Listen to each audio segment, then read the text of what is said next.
Nakangiti si Art habang pinagmamasdan sina Annie at Hazel na masaya nagtatampisaw sa dagat na tila ba noon lamang nakaranas ng ganong bagay sa buong buhay nila, lalo na ang kanilang bisita.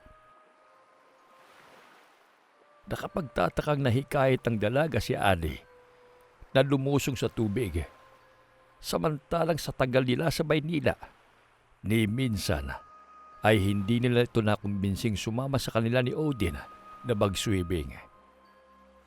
Kapansin-pansin din ang pagiging maasikaso nito kay Hazel.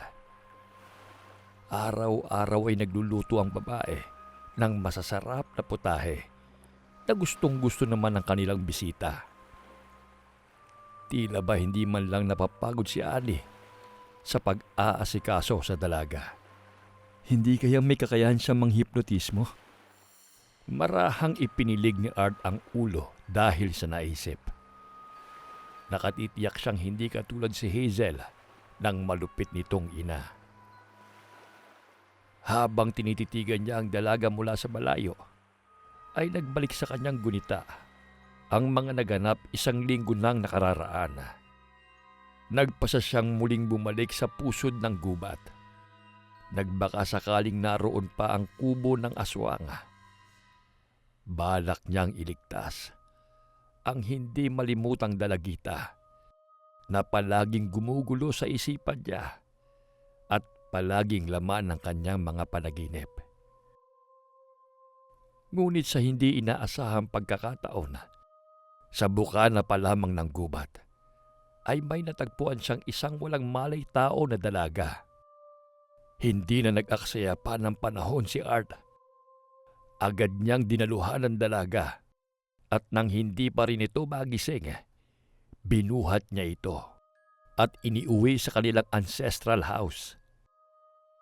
Tinulungan naman siya ni Annie sa pag-aalaga sa dalaga. Ang babae rin ang gumamot sa mga sugat ng kanilang bisita. Inakala ng binata noong una na marahil hindi sinasadyang naligaw lamang ang dalaga sa gubat at nagtangkang takasan ang kung sino mang kinatatakutan nito. Nabuhay muli ang pag-asa sa puso niya nang maisip na baka nakarating din ito sa misteryosong kubo, kagaya niya noon, at nakita ito ng malupit na aswang.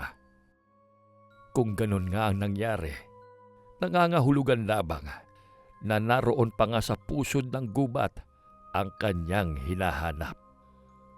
Ngunit nang magmulat ng mata ang dalaga at nagtama ang mga paningin nila, natulala si Art. Hinding-hindi niya kailanman malilimutan ang mga matang iyon. Ang mga mata nitong may 2 kulay. Hindi halos makapaniwala ang binata na ang dalagang iniuwi niya at ang babaeng hinahanap niya ay iisa. Lihim na nagdiwang ang kanyang puso dahil pagkalipas ng mahabang panahon, muli na naman niyang nasilayan ang maladiwata nitong kagandahan. At ang mas lalo niyang ikinagalak ay dahil tila ba sadya silang pinaglalapit ng tadhana. Nakikita ko sa iyong sarili ko, anak, nung mga panahong nililigawan ko pa lamang ang iyong ina. Ganyan-ganyan rin kung titigan ko siya. Para sa akin, siya na ang pinakamaganda sa lahat. Yun nga lamang, maaga siyang kinuha sa atin.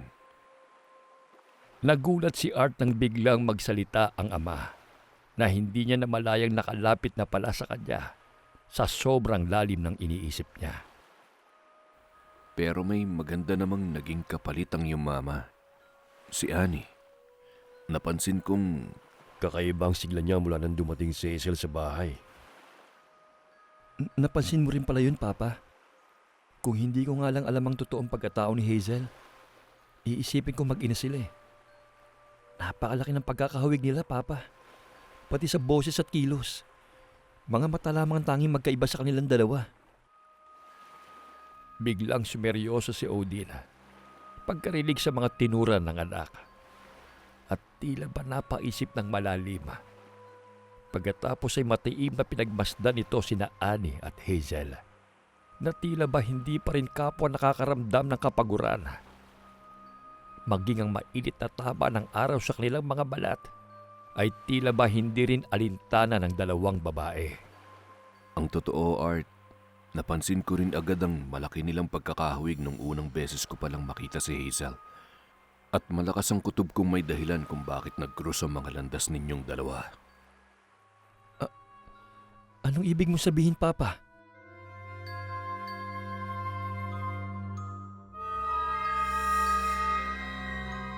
Matyagang isinalaysay ni Odin kay Art kung saan at paano nito natagpuan noon ang babae bago ito naging tagapag-alaga ni Art at ang tungkol sa managim nitong nakaraang pilit na kinalimutan ng babae.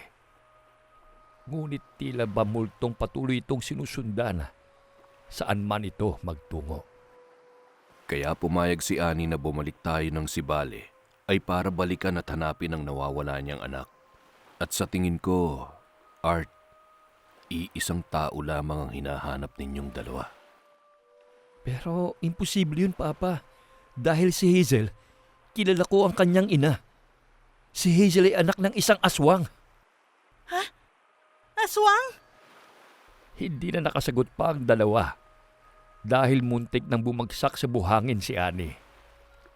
Labis itong namutla dahil sa mga narinig mula sa mag-ama. Mabuti na lamang at naagapan ito ni Odin. Si Hazel naman na noon ay nasa likuran lamang pala ni Annie ay nanlalaki ang mga mata habang nakatingin kay Art. Paano mo nalaman ang tungkol kay ina?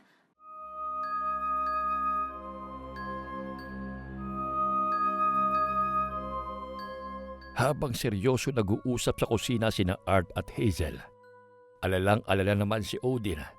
Sa noon ay namumutla pa rin si Annie. Ayaw niyang biglain si Hazel, kaya ang asawa na muna ang kinausap niya tungkol sa kanyang natuklasan. Hilam sa luha ang mga mata ni Annie matapos ipagtapat dito ni Odin ang tungkol kay Hazel. Hindi makapaniwala ang babae, ngunit hindi rin siya nagduda. Noong unang beses niya pa lamang nakita ang dalaga, nakaramdam na kagad siya ng tinatawag na lukso ng dugo. Magaan ang loob niya kay Hazel. May mga pagkakataon pa nga na gustong-gusto niya itong yakapin sa di niya malamang dahilan. Ngunit pinigilan ni Annie ang kanyang sarili.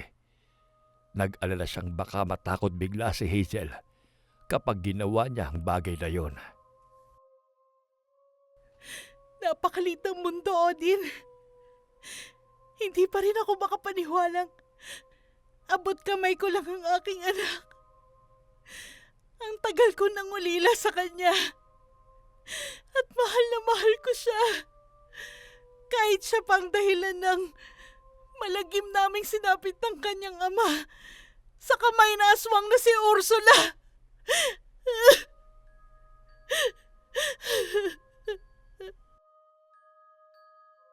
Pagkatapos patayin ni Ursula si Ruel, iniuwi nito si Annie sa kubo nito sa pusod ng gubat at inalagaan habang hinihintay ang araw ng kanyang panganganak. Ngunit hindi man lamang nasilayan ni Annie ang mukha ng anak niya dahil inangkin na ito ni Ursula. Hindi pa kita papatayin, Anita. Dahil kailangan pa kita. Kailangan pa ng sanggol na ito ang masustansyang gatas ng isang ina upang maging malusog siya. Napakaganda niya, lalo ng kanyang mga mata. Perpekto upang maging susunod na reyna ng Dos Hermanas. Siya ang magiging susi upang magpatuloy ang aming lahi. Hayop ka! Ibalik mo sa akin ang anak ko! Huwag mo siyang gawin kagaya mo na isang kampo ng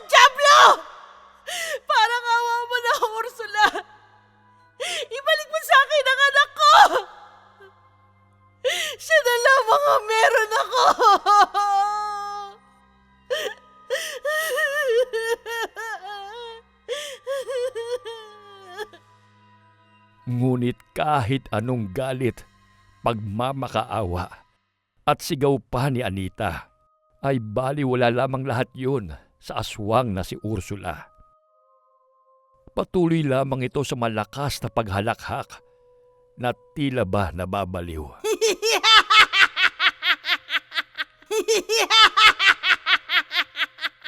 Habang iniaangat ang sanggol sa ere na tila ba sinasamba.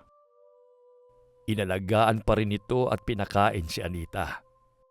Ngunit nagmistulang bilanggo sa kubo ang kaawa-awang babae. Sa loob ng halos 1 taon, nilagyan ni Ursula ng tali ang mga kamay niya at paa. Tanging iyak lamang ng kanyang anak na nasa kuda ang nadidinig ni Anita.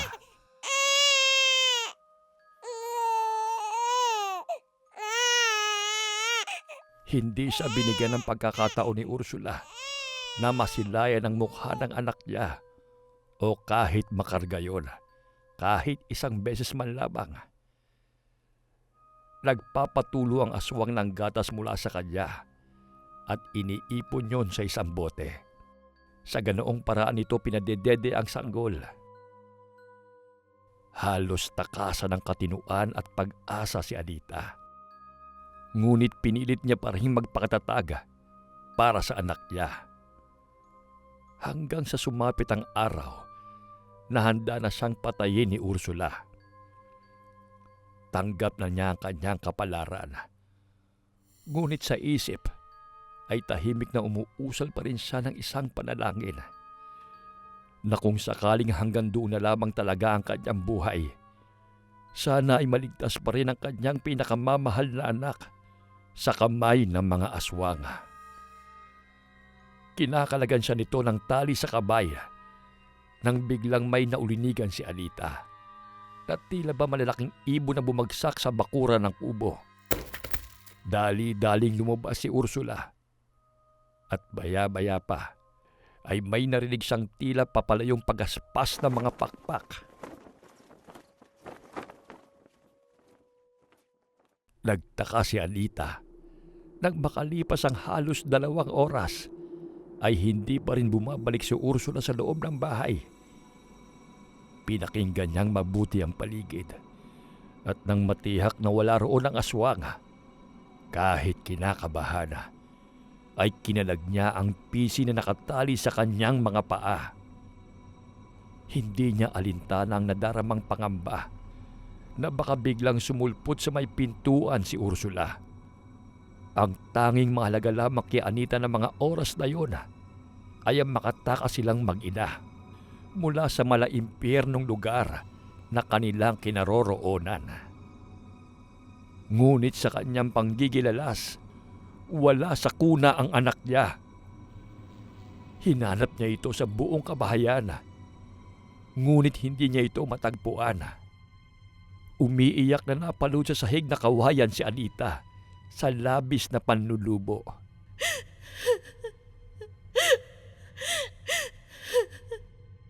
Dininig nga ng Panginoon ang piping dasal niya, ngunit nawala naman ang kanyang anak. Saan mo dinala ang anak ko, Ursula? Anak!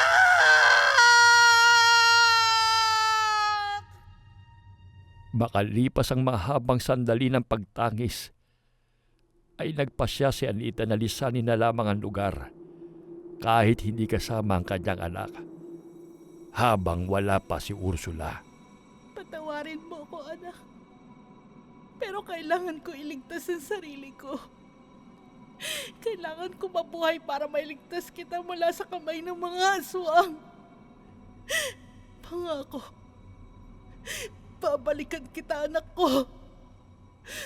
Babawiin kita kay Ursula. Ano man ang mangyari.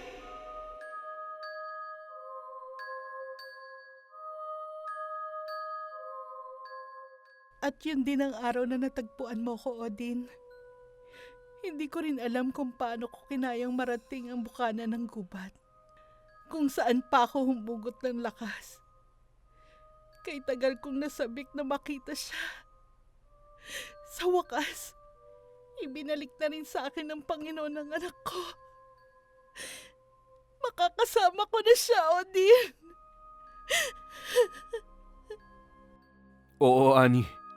Masaya akong nahanap na natin siya. Kaya lang, hindi natin pwedeng biglain si Hazel. Napakahirap na mga pinagdaanan niya sa poder ni Ursula at hindi tayo nakasisiguro kung kagaya pa rin ba natin siya o isa na siya sa kanila. Kahit ano pa siya, Odin, buong puso ko pa rin siyang tatanggapin. At hindi ko nahahayaang makuha at ilayo siyang muli sa akin ni Ursula.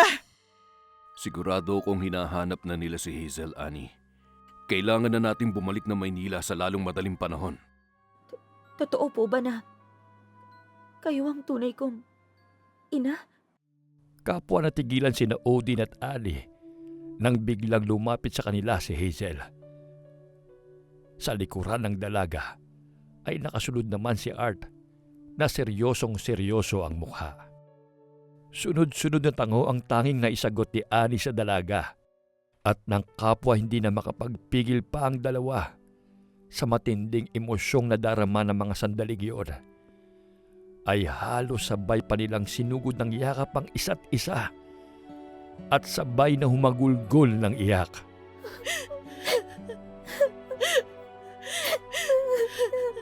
Salamat at buhay pa kayo, ina.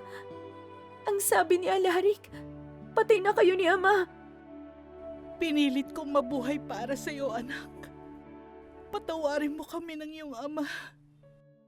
Patawarin mo ko kung hindi kita naprotektahan laban sa kasamaan ni Ursula.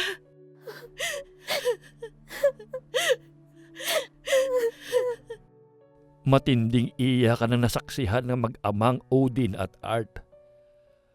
Ang punong-puno ng emosyong muling pagtatagpo ng mag-ina na pinagkaitan ng panahon na magkasama. Kahit mga lalaki sila, ay hindi napigilan ng dalawa na mapaluha rin dahil sa madamdaming tagpong nasa kanilang harapan. Masayang masaya sila para sa mag-ina. Sinong mag-aakalang sa muli nilang pagbabalik sa Sibale, sabay nilang matatagpuan ni Annie ang matagal na nilang hinahanap. Sa wakas ay nakuha na rin nila ang mga kasagutan sa mga katanungan sa kanilang mga isipan. Siya, si Annie, at si Hazel. Ngayong kasama na ni Art ang dalaga, hindi nila hahayaang makuha pa itong muli ng aswang na si Ursula. Ipinagtapat na rin niya rito na siya ang binatilyong naligaw noon sa kubo at bumalik siya para hanapin ito at iligtas. Katulad ni Annie, handa si Art na gawin ang lahat, maprotektahan lamang niya si Hazel.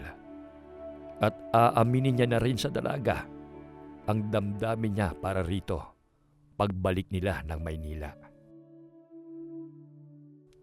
Pagkatapos ng mahabang yakapan at iyakan, pautal-utal na isinalaysay ni Hazel ang mga nangyari sa kanya sa piling ni Ursula. Ang mga lungkot, hirap, pasakit at kalupitan ng aswang na sumira sa kanilang pamilya at kung paano niya natuklasan na hindi pala si Ursula ang tunay niyang ina.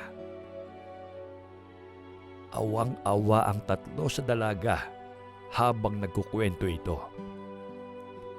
Si Annie naman ay halos sisihin ang sarili sa mga dinanas ng anak. Wala po kayong kasalanan, ina. Lahat tayo ay biktima lamang ng kasakiman at kasamaan ni Ursula. At natitiyak kong hindi sila titigil hanggat hindi nila ako nahanap. Sa susunod na kabilugan ng buwan, nakatakda na akong ikasal sa anak ng pinuno ng mga aswang. Hindi ako papayag na matuloy ang kasalang yan, Hazel. Ang galit na sigaw bigla ni Art na ikinagulat ng tatlo. Si Annie ay malakas na napasinghap dahil sa isiniwalat ng anak. Si Hazel naman ay nagtatanong ang mga matang kinababakasan din ng takot habang nakatingin sa binata na noon ay mahigpit na nakakuyom ang mga palad. Ngunit mas lalong tumindi ang tensyon sa paligid nang biglang umalulong si Blackie, na noon ay nasa terasa. Nagkatinginan ng makahulugan sina Odin at Art. Si Annie naman ay agad sinalakay ng kaba ang dibdib. Hindi maganda ang kutob niya ng mga sandaling yon. Maya-maya pa ay naramdaman ni Annie ang panlalamig ng mga palad ng anak na parehas niyang hawak. Tumuon ang paningin nilang lahat sa may terasa habang palakas ng palakas ang pag-alulong ni Blackie. Biglang lumakas at lumamig ang hangin na tila ba may bagyong paparating. At sa isang iglap ay biglang bumulusok sa terasa ng ancestral house ni na Art ang isang malaking itim na ibon. Bago tuluyang bumagsak mula sa ere ang ibon, ay nagpalit anyo ito bilang isang guwapo at makisig na binata.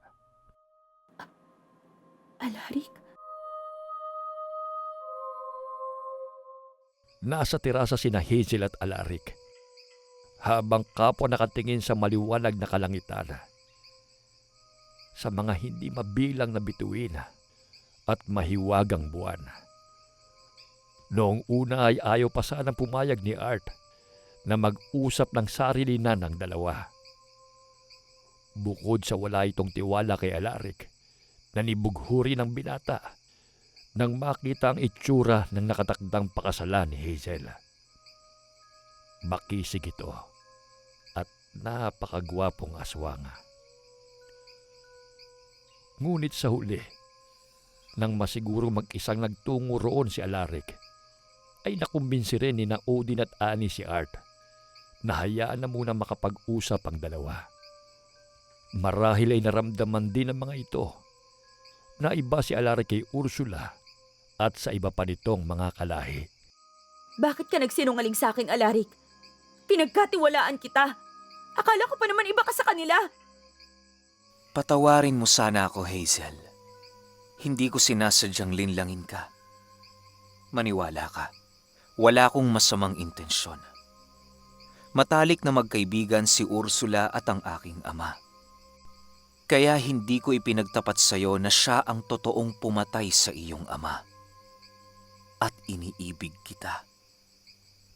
Nakatatak na sa isipan ko na ikaw ang aking magiging kabiyak.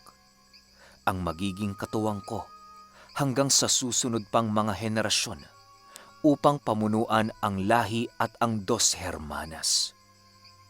Kaya inilihim ko rin sa iyo na buhay pa ang tunay mong ina. Kung gano'n ay sakim ka rin nga at sariling kapakanan lamang ang iniisip, Alaric. Aaminin kong hindi ka mahirap mahalin. Pero labag sa loob ko na maging isa sa inyo. Hindi ko kayang manakit ng mga tao at maging reyna ninyo. Dahil wala akong ibang nais sa mga sandaling to kundi makasama ang tunay kong ina. Oo, natagpuan ko na siya. Kaya kahit gamitan mo pa ako ng puwersa, hindi ako sasama sa'yo pabalik ng Dos Hermanas. Hindi nakaligtas kay Hazel ang pagdaan ng sakit sa mga mata ng kaharap. Maging siya ay labis ding nasasaktan ng mga sandaling yun. Naging mabuti sa kanya si Alaric. Ngunit ayaw niyang paasahin ito. Mahal niya ang binata. Ngunit nakikita niya lamang ito bilang kapatid at kaibigan. Dahil matagal nang may nakabihag sa puso niya. Saglit na namayani ang katahimikan. Batid ni Alaric na nasa malapit lamang si Art at nakikinig sa kanilang pinag-uusapan. Nakatitiyak din siya na ito ang karibal niya sa puso ng dalaga. Mapait siyang ngumiti kapag daka. Walang kaalam-alam si Hazel na matagal na niya itong sinusubaybayan. Simula pa noong sanggol pa lamang ito. Nilinlang niya pa noon si Ursula. Maprotektahan lamang ang ina ng dalaga. Tiniyak rin niyang hindi masusundan si Hazel ng sino man sa mga espiya ng kanyang ama noong araw na tinakasan nito si Ursula. Hanggang sa makita ito ni Art sa bukana ng gubat. Ilang dekada na rin siya naghihintay na magkaroon ng magiging katuwang sa pamumuno. Sa sandaling italaga na siya ni Rodolfo bilang bagong pinuno ng Dos Hermanas. Hindi niya rin inaasahang mahuhulog ang loob niya sa anak-anakan ni Ursula. Kahit nasa ancestral house na ang dalaga kung saan naroon ang tunay nitong ina, hindi pa rin tumigil si Alaric sa pagsubaybay dito. Ngunit palihim lamang iyon dahil kailangan niya ring mag-ingat upang hindi siya masundan ng mga kalahi niya, lalong-lalo na ni Ursula. Kung mas una mo ba akong nakilala, ako ang pipiliin mo? Hindi naman kita pipilitin na maging kauri ko. Kung talagang ayaw mo, kahit kasal na tayo, Hazel. Natigilan si Hazel sa tinuran ng binatang aswang. Nais niyang tanungin ito kung paano nito nalaman na may nakilala na siyang iba bago pa sila magkita. Ngunit mas pinili na lamang niyang itikom ang bibig. Kung mas una kitang nakilala, kung hindi sana ako ninakaw ni Ursula sa ibang pagkakataon at panahon, marahil ay pipiliin kita, Alaric. Hindi magiging hadlang ang pagiging aswang mo dahil mabuti ang iyong kalooban. Kaya lamang ay matagal na niyang pag-aari ang puso ko. Siyang nagligtas sa akin mula sa kamay ni Ursula.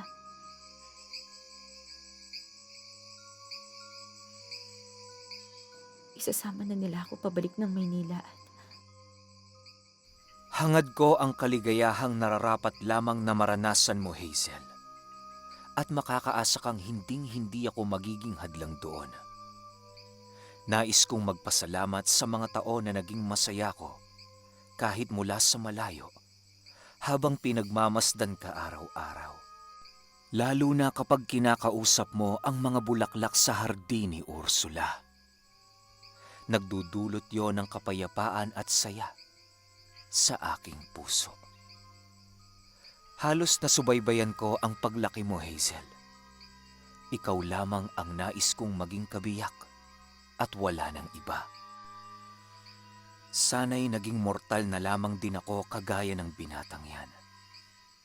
Kagaya mo at hindi kauri ng sumira sa pamilya mo. Marahil kung ganoon, magiging patas ang labanan naming dalawa para sa pag-ibig mo. patawad, Alaric. Patawad kung Hindi na natapos pa ni Hazel ang sasabihin dahil bigla siyang niyakap ng mahigpit ni Alaric. Saksi ang buwan at mga bituin sa nadaramang pighati at kabiguan ng binatang aswang. Ginantihan rin ang yakap ni Hazel ang binata dahil pakiramdam niya ay hindi na niya ito muling makikita pa. Marahil ay kung hindi bumalik si Art at kung hindi niya nakilala ang tunay niyang ina, tatanggapin na niya ang kapalaran niya na maging kabiyak ni Alaric. Napalapit na rin ang loob niya sa binatang aswang. Ramdam niya ang sinseridad ng mga salita ni Alaric at batid niyang tunay ang pag-ibig nito para sa kanya. Hinayaan nila ang mga sariling ibuhos ang lungkot at sakit na kanilang nadarama sa pamamagitan ng pagluha sa mga balikat ng isa't isa. Natigilan naman si Art. Maliban sa nadaramang labis sa panibugho, ay nagulat din siya nang makitang umiiyak ang binatang aswang. Noon niya lamang napagtanto na tunay nga ang pagmamahal nito kay Hazel. Kaya rin palang umibig ng wagas ng isang katulad ni Alaric. Maraming salamat, Alaric. Tatanawin kong isang napakalaking utang na loob ang pagpaparaya mong ito. Batid kong nasa mga mabuting kamay ka na, Hazel. At lagi mo sanang tatandaan, handa akong gawin ang lahat upang protektahan ka. Sige na, pumasok ka na sa loob. Babalik ako bukas ng madaling araw upang tiyaking ligtas kayong makakaalis. Kailangan ko munang umuwi ng Dos Hermanas upang hindi maghinala sina ama. Bago tuluyang umalis, ay binalingan muna ni Alaric si Art. Huwag mong pababayaan si Hazel anuman ang mangyari. Makakaasa ka, Alaric. Salamat. Matapos ng ilang saglit na pakikipagtagisa ng tingin kay Art, na tanging silang dalawa lamang ang nagkakaunawaan, muling nag-anyong ibon si Alaric at tuluyan ng nilisan ang ancestral house. Malungkot na sinundan ng tingin ni Hazel ang papalayong ibon. Nadurog din ang puso niya sa ginawang pagtanggi sa pag-ibig ng binatang aswang. Maya-maya pa ay naramdaman niya ang masuyong paghawak ni Art sa palad niya. Malungkot ng ngiti ang ibinigay niya sa binata. Hindi tumugon si Art. Marahang pinisil lamang nito ang palad ni Hazel bilang senyales ng pakikisimpatiya sa nararamdaman niyang kalungkutan ng dalaga. Kapwa man hindi magsalita, batid nilang dalawa na nagkakaunawaan ang kanilang mga puso. Itutuloy. Alright. Shout out kay Crystal May Belien. Crystal, thank you. Kay Jonathan Relon ng Tagum City. Thank you, Jonathan. Kay Glenda Capasio. Glenda, thank you. Kay Img from Kuala Lumpur, Malaysia. Img, thank you. Kay Ranley Colegado. Thank you, Ranley. At syempre kay Annabella. Kauwi lang nito. Welcome home, Anna. Happy New Year po. Isama po natin sa dasal natin ang lahat ng mga kababayan nating may sakit po ngayon. Maraming salamat po sa inyong lahat. Stay safe and God bless po.